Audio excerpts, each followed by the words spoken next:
안녕하세요, 여러분. 굿모닝 행정 진행하는 여러분의 영디 최영입니다. 자, 추석 연휴 뽀개기 제 마지막 7일차 조직의 구조 변수 들어가려고 합니다. 사실 연휴가 끝나서 추석 연휴 뽀개기라고 얘기하는 게 조금 민망하긴 합니다.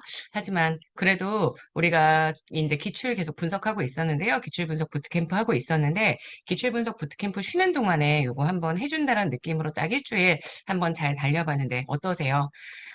제가 기본 개념반 하고요. 기출 분석할 때에는 제가 이렇게 유튜브로 계속 복습 스터디의 내용들을 진행을 할 거고요. 그거 이후에는 이제 물론 여러 가지 복습 과정들이 있겠지만 내용적인 정리들 여러분들이 까다로워 하시는 주제들 마구마구 찍어서 올려드릴 거니까 여러분들이 카페에 남겨주시는 질문들이 굉장히 소중합니다. 그런 질문의 내용들 참고해서 제가 항상 주제도 선별하고 영상도 기획하고 이러고 있으니까 카페에 많이 많이 의견 남겨주세요. 자, 우리 오늘 마지막 3장의 조직 구조 변수 들어가도록 합시다. 조직 구조 변수는 아시겠지만 기본 변수와 상황 변수 두 개로 구분이 됩니다. 사실 조직의 구조를 결정짓는 변수가 구조 변수잖아요. 구조를 결정짓는 변수. 구조를 결정짓는 변수는 기본 변수예요. 그리고 지금 보시는 이 상황 변수는 기본 변수를 만드는 데 영향을 주는 상황 변수이기 때문에 제가 보기에 상황 변수를 구조 변수라고 얘기하는 건 조금 어색합니다. 하지만 일단 카테고리에 구조 변수라고 하고 구조를 결정짓는 기본 변수, 그 다음 상황 변수 이렇게 들어간다고 생각해 주시면 되죠. 지금 보시는 이 조직의 기본 변수는요. 복공집, 복잡성과 공식성, 집권화로 구성이 되고 있고요. 복잡성은 수평적, 수직적, 그 다음 장소적. 사실 장소적 복잡성은 그렇게 어려운 개념이 아니어서 요거 헷갈려 하시는 분들은 없는데 수평적 복잡성과 수직적 복잡성은 굉장히 헷갈려 하십니다. 복잡성과 분화는 같은 표현이고요. 수평적으로 분화된다는 건 아시겠지만 조직이 이렇게 피라미드 형태를 가지고 있다고 전제했을 때 여기 같은 레벨에 있는 애들이 일을 나누어 하는 것을 의미합니다. 그래서 우리가 이거를 분업이라고 표현하기도 하죠. 그래서 복잡성과 분화와 분업은 비슷한 개념이라고 생각해 주시면 되는데 수평적 분화에 대해서만 분업이란 표현 쓴다라고 생각하시면 돼요. 그래서 팽적인 분할한 표현 쓰죠.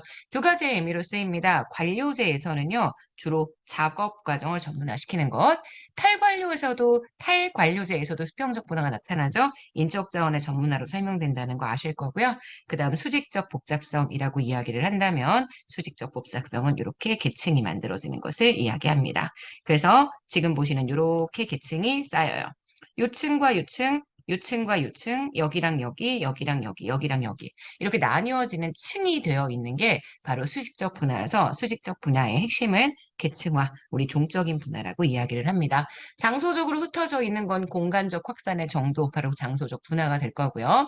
공식성은 제가 항상 매뉴얼, 조직이 매뉴얼을 가지는 정도를 공식성이라고 얘기를 하고요. 자, 그 다음 집권화는 의사결정이 상위 계층에 집중되어 있는 정도입니다. 보통 이렇게 계층화가 많이 되어 있는 조직은 조직의 의사결정권이 꼭대기에 이렇게 다 몰려있는 경우들이 많습니다. 우리가 이걸 집권이라고 이야기를 하죠. 그래서 집권의 반대말은 분권입니다. 그래서 집권과 분권 두 개를 좀 구분해서 생각해 주시면 될 것 같아요. 자, 그 다음 상황 변수, 규모가 크다, 작다. 그 다음 기술은 일상적이냐, 비일상적이냐. 물론 기술은요, 톰슨이나 페로우의 개념까지 연결되는 경우들이 있습니다. 이렇게 들어가면 조금 문제의 조건이 달라지는데 만약에 톰슨이나 페로라는 학자에 대한 언급이 따로 없으면 그냥 기술은 일상적인 기술과 일상적이지 않은 기술 두 개로 구분이 된다라고 생각하시면 될 것 같고요. 그 다음 환경은 안정적인 환경과 불안정적인 환경. 그래서 지금 보시는 이 상황 변수에 따라 기본 변수가 달라진다라는 그 기본 메커니즘을 좀 알고 보시면 되겠고요. 여기는 외우시는 파트는 아닙니다. 여러분들이 머릿속으로 계속 이 각각의 상황 변수가 움직였을 때 기본 변수가 어떻게 움직이는지를 하나하나 머릿속으로 따져가며 생각해 주시는 게 가장 쉽게 이 영역을 파악할 수 있는 방법입니다. 자, 문제 한번 가보도록 할게요. 자, 일단 1번입니다. 자, 저쪽에 구조적 특성에 대한 설명으로 옳지 않은 것 이렇게 얘기했죠. 복잡성은 조직이 분화되어 있는 정도를 설명합니다. 맞아요. 단위 부서 간의 업무를 세분화시키면 이걸 수직적 분화라고 표현하지 않고요. 수평적 분화라고 이야기를 합니다. 그래서 1번이 틀렸고요. 2번입니다. 공간적 분화는 조직의 시설과 구성원이 물리적으로 분리되어 있는 정도. 네, 물리적이라는 표현이 핵심이죠. 장소적 분할을 설명하는 거고요. 장소적 분할은 물리적으로 분리되어 있는 정도를 의미하게 됩니다. 그래서 2번, 이거는 맞는 선지가 될 거고요. 3번, 공식화는 일반적으로 업무 수행 방식에 대한 공식적 규정의 수준이 얼마나 있느냐, 요거를 의미하는 거기 때문에 맞고요. 매뉴얼의 정도죠. 집권하는 의사결정 권한이 조직의 고위층에 집중되어 있는 정도를 의미합니다. 맞습니다. 자, 2번 가볼까요? 조직 구조의 상황 묘인에 대한 설명으로 옳은 것. 일반적으로 비일상적 기술이라고 얘기한다면 기술이 루틴하지 않은 거예요. 좀 어렵고요. 구성원들에게 매번 다른 상황이 발생을 할 때 논 루틴이란 표현을 씁니다. 비일상적인 기술일수록 매뉴얼을 만들기가 상당히 어렵기 때문에 공식화는 좀 낮아지게 될 거고요. 자, 2번 환경이 불확실하다. 환경이 불확실하다는 건 예측하지 못한 상황이 발생할 수 있는 정도가 많다는 얘기고요. 예측할 수 없는 상황이라고 한다면 조직의 집권적인 권력을 꼭대기가 가지고 일일이 오더를 하기가 굉장히 어렵습니다. 그래서 환경의 불확실성이 높을수록 하급자들에게 권한을 직접 부여해서 그들이 스스로 움직일 수 있게 만들어주는 게 훨씬 필요합니다. 집권화가 아니라 분권화가 높아지게 됩니다. 틀렸고요. 비일상적 기술일수록 어렵고 되게 상황이 아까도 얘기했지만 루틴하지 않습니다. 뭔가 계속 새로운 상황들이 발생을 하고 대처해야 하는 그러한 상황이 발생을 하고 있는 기술입니다. 이런 기술은 집권적인 기술로 만들기가 힘듭니다. 다시요. 상류층이 실제 제일 꼭대기에서 권한 행사하는 게 쉽지가 않을 거라고 생각하시면 될 것 같아요. 3번 X고요. 비일상적인 기술일수록 분권화가 커질 거예요.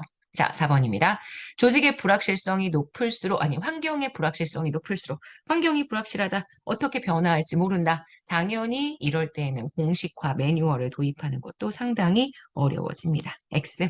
하지만 조직의 규모가 크다는 건 조직이 일단 대규모로 운영이 되고 있다는 거고요. 그런 조직일수록 매뉴얼을 만들어서 업무를 정해진 형태대로 운영하는 것을 더욱더 바랄 거예요. 그래서 공식화의 수준이 분명히 높아지게 된다. 이렇게 보시면 됩니다. 이거 맞는 선지네요. 그래서. 자, 그래서 여러분 지금 보시는 5번이 맞는 선지가 됩니다. 정답은 5번이에요.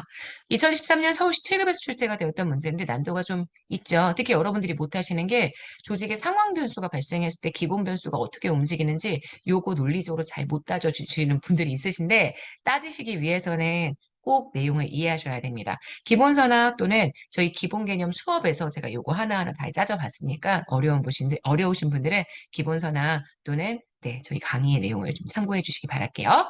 자, 여러분 여기까지 해서 우리 추석 연휴 뽀개기 7일차 내용까지 정리를 했습니다. 오늘은 드디어 다시 아침부터요. 네, 기출 수업이 진행이 됩니다. 우리 일주일 동안 열심히 쉬었으니까 다시 기출할 수 있는 그런 에너지와 힘 생겼을 거라고 생각해요. 이번 주에 기출 금요일, 토요일 수업이 정책론 후반부 파트이기 때문에 상당히 까다로운데 우리 한번 열심히 힘내서 잘 달려봅시다. 여러분 오늘 하루도 정말 여러분 거예요. 네, 좋은 하루 보내시고요. 또 내일 아침에 만날게요. 여러분, 안녕.